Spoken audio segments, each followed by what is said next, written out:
National Weather Service in Lincoln has issued a tornado warning for southeastern Christian County, western Shelby County, until 8:30 p.m.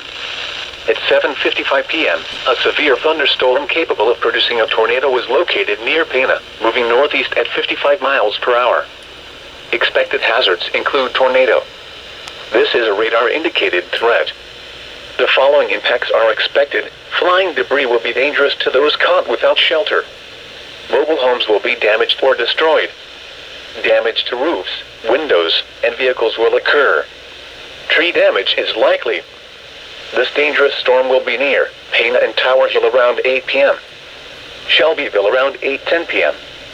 Findlay around 8:15 p.m. And vehicles will occur. Tree damage is likely.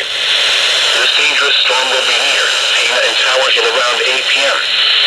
Shelbyville around 8:10 p.m.